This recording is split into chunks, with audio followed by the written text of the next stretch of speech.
میں حدیث رسول لایا ہوں، لو مدینے کا پھول لایا ہوں۔ الحمدللہ رب العالمین والصلاة والسلام علی سید المرسلین وعلی آلہ واصحابہ اجمعین، اما بعد فاعوذ باللہ من الشیطان الرجیم، بسم اللہ الرحمن الرحیم۔ الصلاة والسلام علیک یا رسول اللہ وعلی آلک واصحابک یا حبیب اللہ۔ الصلاة والسلام علیک یا نبی اللہ وعلی آلک واصحابک یا نور اللہ۔ FGN چینل کے ناظرین، ایک بار پھر آپ کو خوشبو کی طرح مہکتے ہوئے حدیث پاک کے اس بابرکت سلسلے میں خوش آمدید کہتے ہیں۔ رب تبارک و تعالی ہم سب کو فیضان حدیث سے مالا مال فرمائے اور خوب خوب برکت عطا فرمائے۔ امید ہے آپ سب پیار کے ساتھ، محبت کے ساتھ اس سلسلے کو اہتمام سے دیکھتے ہوں گے اور اپنے جاننے والوں کو، فرینڈز کو بھی اس کی دعوت دیتے ہوں گے۔ اگر نہیں کرتے ہیں تو اپنے فرینڈز کو بھی اس کی دعوت دیں تاکہ یہ حدیث کا فیضان، نبی پاک صلی اللہ علیہ وسلم کی سینگز ہر ایک بندے تک پہنچ سکیں۔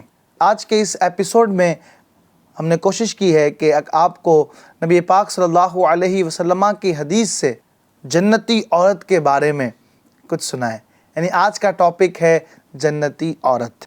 ان عطا ابن ابی رباح قال قال لی ابن عباس رضی اللہ تعالی عنہما الا اریک امرأۃ من اہل الجنہ قلت بلا قال هذه المرأة السوداء اتت النبی صلی اللہ علیہ وسلم فقالت انی اسرع وانی اتکشف فادعوا اللہ تعالی لی قال ان شئت صبرت ولک الجنہ وان شئت دعوت اللہ ان یعافیک فقالت اصبر فقالت انی اتکشف فادعوا اللہ ان لا اتکشف فدعا لها متفق علیہ۔ یعنی یہ حدیث پاک بخاری میں بھی ہے اور مسلم شریف میں بھی ہے۔ آئیے ترجمہ حدیث سنتے ہیں۔ حضرت سیدنا عطا بن ابو رباح رضی اللہ تعالی عنہ سے روایت ہے، فرماتے ہیں مجھے حضرت سیدنا ابن عباس رضی اللہ تعالی عنہما نے فرمایا، کیا تمہیں جنتی عورت نہ دکھاؤں؟ جملہ دیکھیں، الا اریک امرأۃ من اہل الجنہ۔ حضرت عطا سے حضرت عبداللہ ابن عباس فرماتے ہیں الا اریک امرأۃ من اہل الجنہ، اے عطا کیا میں تمہیں جنتی عورت نہ دکھاؤں؟ تو حضرت عطا بن ابی رباح فرماتے ہیں میں نے عرض کیا کیوں نہیں؟ بلا، تو حضرت عبداللہ ابن عباس رضی اللہ تعالی عنہما نے فرمایا هذه المرأة السوداء، یہ جو سیاہ فام عورت ہے یہ ایک بار نبی کریم صلی اللہ علیہ وسلم کی خدمت میں حاضر ہوئی۔ فقالت انی اسرع، تو یہ عرض کرتی ہے مجھے مرگی کا دورہ پڑتا ہے جس کی وجہ سے میں بے پردہ ہو جاتی ہوں۔ فادعوا اللہ تعالی لی، آپ اللہ کی بارگاہ میں دعا کر دیں۔ قال رسول اللہ صلی اللہ علیہ وسلم، جب اس نے آقا کریم کی بارگاہ میں حاضر ہو کر کے دعا کا عرض کیا تو پیارے آقا نے ارشاد فرمایا ان شئت صبرت ولک الجنہ، پیارے آقا فرماتے ہیں اگر صبر کر سکو تو صبر کرو تو تمہارے لیے جنت ہے، اور فرمایا اگر چاہو تو میں تمہاری صحت کے لیے اللہ پاک سے دعا کروں۔ فقالت اصبر، عرض کرتی ہے اللہ کے رسول مجھے جنت چاہیے، میں صبر کروں گی۔ فقالت انی اتکشف، کہنے لگی میں بے پردہ ہو جاتی ہوں۔ فادعوا اللہ تعالی ان لا اتکشف، آپ اللہ کی بارگاہ میں یہ دعا کر دیں کہ میں بے پردہ نہ ہوں۔ چنانچہ آپ صلی اللہ علیہ وسلم نے اس کے لیے دعا فرمائی اور وہ مرگی کا دورہ پڑتا لیکن بے پردہ نہیں ہوتی۔ دیکھیں کتنی خوش نصیب ہے یہ خاتون کہ رب تبارک و تعالیٰ کے پیارے حبیب صلی اللہ علیہ وآلہ وسلم نے ان کے بارے میں جنت کی خوشخبری عطا فرمائی. کہا ان شئت صبرت ولک الجنہ، اگر تو چاہے تو صبر کر اور اس صبر کے بدلے میں رب تبارک و تعالی تجھے جنت عطا کرے گا. اس حدیث پاک پر مزید ہم تفصیلی گفتگو کریں گے کہ مرگی کسے کہتے ہیں، مرگی کا دورہ کیسے پڑتا ہے، اور پھر اس کے اسباب کیا کیا ہوتے ہیں، کون سا وظیفہ پڑھنے سے یہ جو ہے مرگی کا دورہ ختم ہو جاتا ہے. وہ ساری چیزیں انشاءاللہ ہم پڑھیں گے. لیکن یہاں حدیث پاک سے ایک بات تو سمجھ آ گئی، اگر بندہ پریشانی اور بیماری میں پڑ جائے، اسپیشلی کسی سخت بیماری میں اگر مبتلا ہو جائے اور صبر کرے، تو امید ہے رب تبارک و تعالی اسے اس صبر کے بدلے میں جنت عطا فرمائے گا. اس حدیث پاک کے جو راوی ہیں وہ ہیں حضرت عطا ابن ابی رباح. ان کے بارے میں سن لیتے ہیں کہ یہ کون ہیں. آپ تابعین میں سے جلیل الشان فقیہ و عالم ہیں. امام ابو حنیفہ فرماتے ہیں کہ میں نے ان جیسا فاضل نہ دیکھا.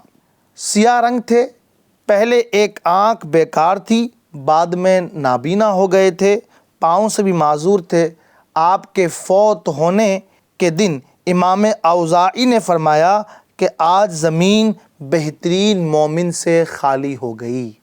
یعنی حضرت عطا بن ابی رباح اتنے عظیم الشان ہیں کہ اپنے وقت کا امام اوزاعی رحمۃ اللہ تعالی علیہ فرماتے ہیں جب آپ کا وصال ہوا کہ آج زمین بہترین مومن سے خالی ہو گئی. علامہ عینی عمدۃ القاری کے اندر فرماتے ہیں حضور صلی اللہ علیہ وسلم نے اس عورت کو دو باتوں کا اختیار دیا، یا تو اس بیماری پر صبر کرے اور جنت کو پالے، یا پھر میں تیرے لیے اللہ پاک سے دعا کروں کہ وہ تجھے شفا عطا فرمائے. اس عورت نے صبر اختیار کیا اور عرض کی اللہ پاک سے میرے لیے دعا فرمائیں کہ دوران مرگی میں بے پردہ نہ ہوا کروں. حضور صلی اللہ علیہ وسلم نے اس کے لیے دعا فرمائی تو اس کے بعد وہ بے پردہ نہیں ہوتی تھی. FGN چینل کے ناظرین، جہاں اس حدیث پاک سے یہ بات سمجھ آتی ہے کہ مصیبت پر، بیماری پر صبر کرنا یہ جنت تک پہنچاتا ہے، وہیں ایک اور بات سمجھ آتی ہے کہ وہ عورت، اسے پردے کا اتنا خیال ہے کہ حالت مرگی ہے، بیماری کی حالت ہے، بے ہوشی کی حالت ہے، جہاں اتنی بے ہوشی ہے کہ بندہ اپنا ہی خیال نہیں رکھ پاتا. لیکن پھر بھی اس عورت کے ایمان کو دیکھیں کہ وہ عورت یہ عرض کر رہی ہے کہ مجھے ایسی دعا آپ عطا فرما دیں کہ حالت مرگی میں مجھے بے پردگی نہ ہو. اب اسلامی بہنیں غور کریں کہ پردہ کس قدر اہمیت رکھتا ہے. بیمار ہے اور اس قدر بے ہوش ہے کہ پرواہ نہیں ہوتی، لیکن اس عورت کو پرواہ ہے تو اپنے پردے کی، حجاب کی. با پردہ رہیں گی. اللہ پاک کی رحمت سے امید ہے رب تبارک و تعالی برکتیں اور رحمتیں عطا فرمائے گا. اچھا، یہ نیک عورت کون ہے؟ آپ کو بھی تجسس ہو رہا ہوگا کہ وہ کون ہے جسے دربار مصطفیٰ صلی اللہ علیہ وسلم سے جنت کی خوشخبری بھی ملی. آخری نیک عورت کون ہے؟ تو سنیں. اس نیک عورت کا نام سعیرہ یا سقیرہ تھا. بی بی خدیجہ رضی اللہ تعالی عنہا کی کنگھی چوٹی کی خدمت انجام دیتی تھیں. مفتی احمد یار خان نعیمی رحمۃ اللہ تعالی علیہ اس حدیث کی شرح کرتے ہوئے فرماتے ہیں اس عورت نے بارگاہ رسالت میں عرض کی کہ میں مرگی کے دورے کی وجہ سے گر جاتی ہوں، مجھے تن بدن کا ہوش نہیں رہتا، دوپٹہ وغیرہ اتر جاتا ہے، خوف کرتی ہوں کہ کبھی بے ہوشی میں سطر نہ کھل جائے. فرمایا اگر صبر کرے گی تو تیرے لیے جنت ہے، اور اگر چاہے تو میں تیری صحت یابی کی دعا کروں. اگرچہ آرام ہونے پر بھی تو جنتی ہوگی کیونکہ تو مومنہ اور صحابیہ ہے، مگر صبر پر جنت کے اعلیٰ مقام کی مستحق ہوگی. عرض کی میں صبر کرتی ہوں، دعا کیجئے میں بے پردہ نہ ہوا کروں. چنانچہ حضور صلی اللہ علیہ وسلم نے دعا فرما دی، پھر وہ مرگی میں کبھی بھی بے ستر نہ ہوئیں. رب کریم عز و جل نے ان کی حفاظت کے لیے کوئی فرشتہ مقرر فرما دیا ہوگا. حدیث پاک سے اشارتاً معلوم ہوا کہ کبھی بیماری کی دوا اور مصائب میں دعا نہ کرنا ثواب اور صبر میں شامل ہے، اس کا نام خودکشی نہیں۔ خصوصاً جب پتہ لگ جائے کہ یہ مصیبت رب کی طرف سے امتحان ہے۔ حضرت سیدنا ابراہیم نے نمرود کی آگ میں جاتے وقت اور حضرت سیدنا امام حسین رضی اللہ تعالی عنہ نے میدان کربلا میں جاتے وقت دفعیہ کی دعا نہ کی، ورنہ عام حالت میں دوا بھی سنت ہے اور دعا بھی سنت ہے۔ حضور نبی پاک صلی اللہ علیہ وسلم نے اکثر دعا کی ہے اور صدیق اکبر رضی اللہ تعالی عنہ نے مرض وفات میں دعا بھی کی ہے۔ دعاؤں سے علاج۔ علامہ ابن حجر عسقلانی رحمۃ اللہ تعالی علیہ فتح الباری میں فرماتے ہیں، اس حدیث پاک میں خاص طور پر مرگی زدہ کی فضیلت بیان کی گئی ہے، اور یہ بھی بیان کیا گیا کہ دنیاوی مصیبتوں پر صبر کرنا جنت کا وارث بنا دیتا ہے۔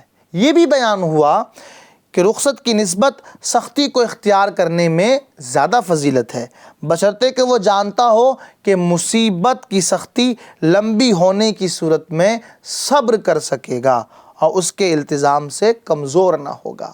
بیماری میں دوا کا استعمال کرنا بھی جائز ہے، اور تمام امراض کا علاج صرف دعا ہی کے ذریعے کرنا اور دوا استعمال نہ کرنا یہ بھی جائز ہے، اور اللہ پاک کی بارگاہ میں التجا کے ذریعے علاج کروانا دواؤں وغیرہ کے علاج سے بہتر اور فائدہ مند ہے، کیونکہ دعاؤں کی تاثیر دواؤں کی تاثیر سے افضل اور اعلیٰ ہے۔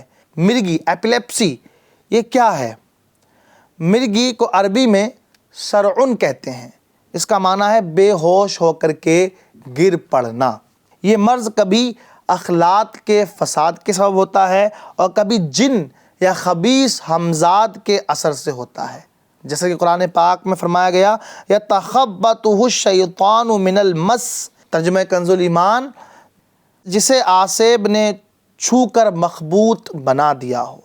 علامہ ابن حجر عسقلانی فتح الباری میں فرماتے ہیں، مرگی وہ بیماری ہے جو اعضائے رئیسیہ یعنی دل، جگر، دماغ، پھیپھڑے، گردے وغیرہ کو ان کے افعال سے جزوی طور پر روک دیتا ہے۔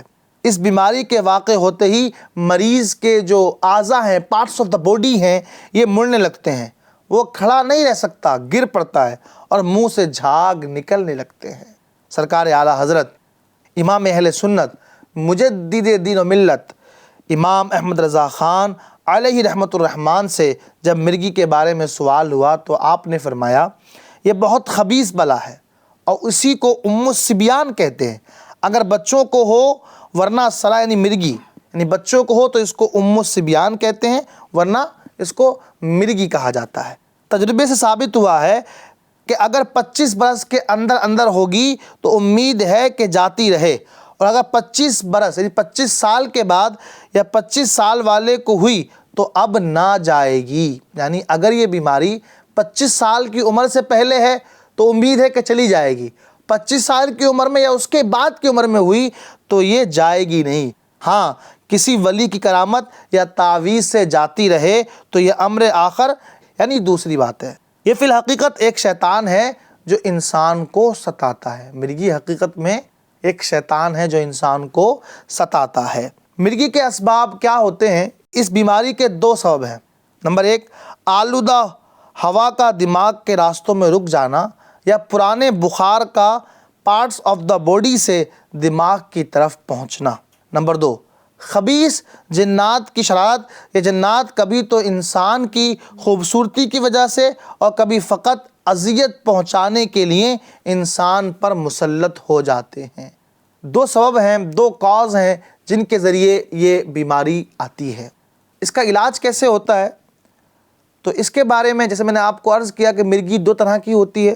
نمبر 1، آلودہ ہوا کا دماغ کے راستوں میں رک جانا یا پرانے بخار کا اعضاء سے دماغ کی طرف پہنچنا، ایک یہ ہے، اور ایک مرگی یہ ہے کہ خبیث جنات کی شرارت کے سبب پیدا ہوتی ہے۔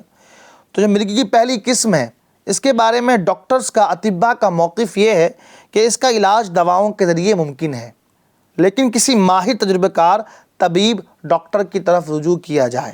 دوسری قسم کی مرگی جو جنات کے اثر سے ہوتی ہے، اس کا علاج یہ ہے کہ نیک اور پاکیزہ روحوں کو ان کے مقابل لایا جائے تاکہ شریر اور خبیث روحوں کے اثرات ختم ہو جائیں اور شریر اور خبیث روحوں کے اثرات باطل ہو جائیں۔ سورۃ الشمس پڑھ کر مرگی والے کے کان میں پھونک مارنا بہت مفید ہوتا ہے۔ تو ڈاکٹرز کے ذریعے علاج بھی کرائیں اگر پہلی قسم کی بیماری ہے مرگی کی، اور اگر دوسری قسم کی ہے جو جنات کے اثرات سے پیدا ہوتی ہے تو پھر نیک روحوں کے پاس اس کو لے جایا جائے تاکہ یہ باطل روحوں کا اثر ختم ہو سکے۔ اور ایک روحانی علاج بھی اس کا یہ ہے کہ سورہ شمس جو پارہ 30 میں ہے، یہ پڑھ کر مرگی والے کان میں پھونک ماری جائے تو اس سے بھی فائدہ ہوتا ہے۔ آذان کے ذریعے بھی مرگی کا علاج ہوتا ہے۔ بچے اور مغموم کے کان میں اور مرگی والے اور غضبناک اور بدمزاج آدمی یا جانور کے کان میں اور لڑائی کی شدت اور آتش زدگی کے وقت اور بعد دفن میت اور جن کی سرکشی کے وقت اور مسافر کے پیچھے اور جنگل میں جب راستہ بھول جائے اور کوئی بتانے والا نہ ہو، اس وقت آذان مستحب ہے۔ وبا بیماری کے زمانے میں بھی آذان مستحب ہے۔ بچہ پیدا ہونے کے بعد جو آذان میں دیر کی جاتی ہے، اس سے اکثر یہ مرگی کا مرض ہو جاتا ہے۔ توجہ سنیں، یہ مرگی کا مرض خطرناک بھی ہے، اور اس کے جو اسباب ہیں ان میں سے ایک سبب یہ بھی ہے کہ بچہ پیدا ہونے کے بعد آذان دینے میں دیر کی جائے تو اس سے اکثر یہ مرگی کا مرض پیدا ہو جاتا ہے۔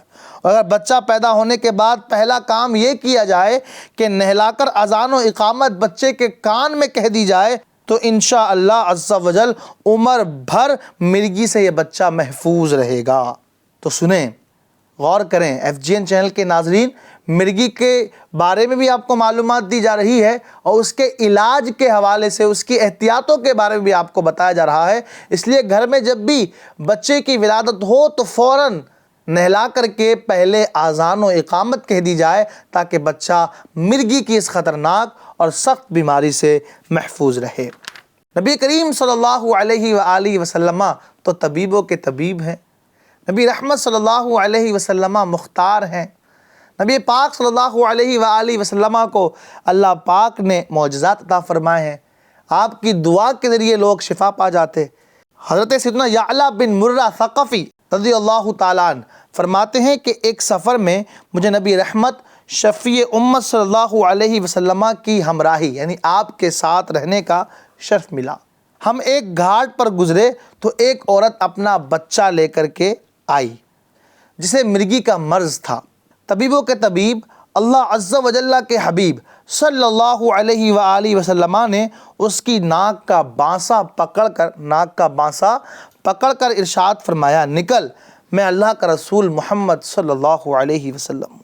سفر سے واپس ہونے پر جب اس عورت سے بچے کے متعلق پوچھا گیا تو وہ عورت عرض گزار ہوئی، اس ذات پاک کی قسم جس نے آپ صلی اللہ علیہ وسلم کو نبی برحق بنا کر کے بھیجا، آپ کے بعد ہم نے اس بچے میں کوئی تشویش والی بات نہ پائی، یعنی ذرہ برابر بھی مرگی کا اثر نہ ہوا۔ کہ نبی رحمت صلی اللہ علیہ وآلہ وسلم کا کمال انداز ہے کہ آپ صلی اللہ تعالیٰ علیہ وسلم دعا فرما دیں تو یہ مرگی جیسی سخت بیماری کوسوں دور ہو جاتی ہے۔ سمجھ میں آیا کہ آپ صلی اللہ تعالیٰ علیہ وسلم مالک و مختار ہیں۔ مرگی کی بیماری بغداد سے بھاگ گئی۔ ایک شخص حضور غوث پاک رحمۃ اللہ تعالی کی خدمت بابرکت میں حاضر ہو کر عرض گزار ہوا، میں اصفہان کا رہنے والا ہوں، میری ایک بیوی ہے جس کو اکثر مرگی کا دورہ ہوتا رہتا ہے اور اس پر کسی تعویذ کا اثر نہیں ہوتا۔ حضرت سیدنا شیخ عبد القادر جیلانی نے فرمایا کہ یہ ایک جن ہے جو وادی سراندیب کا رہنے والا ہے، اس کا نام خانس ہے، اور جب تیری بیوی پر مرگی آئے تو اس کے کان میں یہ کہنا کہ اے خانس، تمہارے لیے شیخ عبد القادر جیلانی رحمۃ اللہ تعالی علیہ جو کہ بغداد میں رہتے ہیں، ان کا فرمان ہے کہ آج کے بعد پھر نہ آنا ورنہ ہلاک ہو جائے گا۔ تو وہ شخص چلا گیا اور 10 سال تک غائب رہا۔ پھر وہ آیا اور اس سے پوچھا گیا تو اس نے کہا، میں نے شیخ کے حکم کے مطابق کیا، پھر اب تک اس پر مرگی کا اثر نہیں ہوا۔ حضرت سیدنا شیخ عبد القادر جیلانی کی زندگی مبارک میں 40 سال تک بغداد میں کسی پر بھی مرگی کا اثر نہیں ہوا۔ جب آپ رحمۃ اللہ تعالیٰ علیہ نے وصال فرمایا تو وہاں مرگی کا اثر ہوا۔ اور ہوتا بھی کیوں، حضرت سیدنا شیخ عبد القادر جیلانی رضی اللہ تعالیٰ عنہ وہ ہیں کہ جنہیں غوثیت کبریٰ کا مقام عطا کیا گیا ہے۔ اس لیے کہا جاتا ہے فحکمی نافذ فی کل حالی سے ہوا ظاہر، تصرف انس و جاں سب پر ہے آقا غوث اعظم کا، ہوئی ایک دیو سے لڑکی رہا اس نام لیوا کی، پڑھا جنگل میں جب اس نے وظیفہ غوث اعظم کا۔ معلوم ہوا کہ نیک بندوں کی برکت سے مصائب و آلام دور ہوتے ہیں اور بلائیں ٹلتی ہیں، لہٰذا بلائی کے طلبگاروں کو نیک لوگوں کی صحبت اختیار کرنا ضروری ہے۔ اس سے یہ بھی بات سمجھ میں آ گئی کہ اللہ کے جو نیک بندے ہوتے ہیں، رب تبارک و تعالیٰ ان نیک بندوں کے توسط سے، ان کی برکتوں سے پریشانیوں کو دور کر دیتا ہے۔ اس لیے کوشش کریں کہ نیک لوگوں کی صحبت میں رہیں۔ اس حدیث پاک سے چند باتیں ہمیں حاصل ہوئی ہیں، ان کو کنکلیوڈ کر کے آپ تک پہنچانے کی کوشش کرتے ہیں۔ نمبر 1، دنیاوی مصائب پر صبر کرنا، یعنی دنیاوی مصیبتوں پر صبر کرنا، یہ جنت میں داخل ہونے کا ذریعہ ہے۔ نمبر 2، مرگی زدہ، یعنی جس کو مرگی کا مرض ہو گیا ہو، اس کے کان میں اذان دینے سے مرگی کا مرض دور ہو جاتا ہے، مرگی کے مرض میں افاقہ ہوتا ہے۔ نمبر 3، ہمارے اسلاف رحمہ اللہ المبین آخرت کی بہتری کے لیے دنیا کی بڑی سے بڑی نعمت بھی قربان کر دیا کرتے تھے۔ نمبر 4، مرگی زدہ شخص کو مسجد میں اعتکاف نہیں کرنا چاہیے۔ نمبر 5، کسی مرض کی دوا نہ لینا اور صرف دعا کے ذریعے مریض کا علاج کرنا جائز ہے، بلکہ دعا کا اثر دوا سے زیادہ ہوتا ہے۔ بچے کو پیدائش کے فوراً بعد نہلا کر اس کے کان میں اذان و اقامت کہی جائے تو وہ تمام عمر مرگی کے مرض سے محفوظ رہتا ہے۔ نمبر 7، جسے جنات کی وجہ سے مرگی کا مرض ہوا ہو تو نیک لوگوں سے تعویذ و دم وغیرہ کے ذریعے اس کا علاج کروایا جائے۔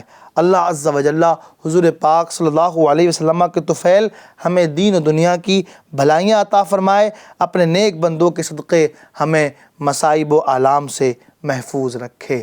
FGN چینل کے ناظرین، آپ نے دیکھا کہ اس حدیث پاک کے ذریعے ہمیں یہ بات بھی معلوم ہوئی کہ صحابہ اکرام اور صحابیات عظام کا یہ عقیدہ ہے کہ نبی رحمت صلی اللہ تعالیٰ علیہ وسلم وہ مبارک ہستی ہیں کہ آپ کی بارگاہ سے شفا بھی ملا کرتی ہے اور آپ کی بارگاہ سے دعا بھی ملا کرتی ہے۔ اسی لیے تو مرگی کا مرض ہوا تو اس نیک عورت کو چاہیے تھا کہ وہ کسی طبیب کے پاس جاتی، لیکن ان کا عقیدہ تھا کہ دوا بھی اسی در سے ملتی ہے، شفا بھی اسی در سے ملتی ہے، دعا بھی اسی در سے ملتی ہے۔ اس لیے وہ آقا کریم صلی اللہ علیہ وآلہ وسلم کی بارگاہ میں حاضر ہوئیں۔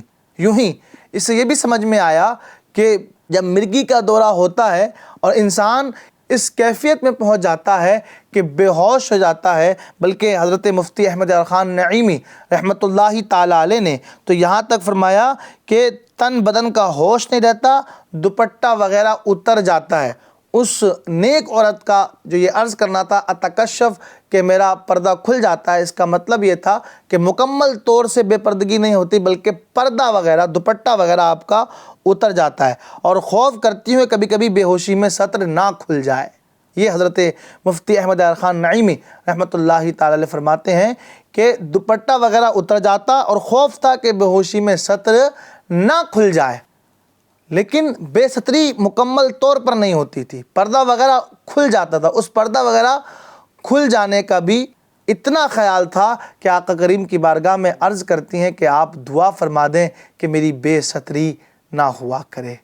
تو صحابہ اکرام علیہم الرحمت والرضوان کا بھی عقیدہ یہی ہے کہ نبی پاک صلی اللہ تعالیٰ علیہ وآلہ وسلم کے در سے مصیبتیں بھی دور ہوتی ہیں، آپ کی برکت سے آزمائشیں بھی دور کر دی جاتی ہیں۔ اب تبارک و تعالیٰ ہم کو نیک لوگوں کی صحبت اختیار کرنے کی توفیق عطا فرمائے۔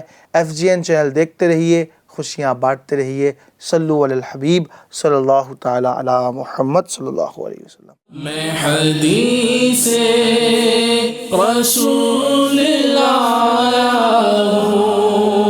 لو مدینہ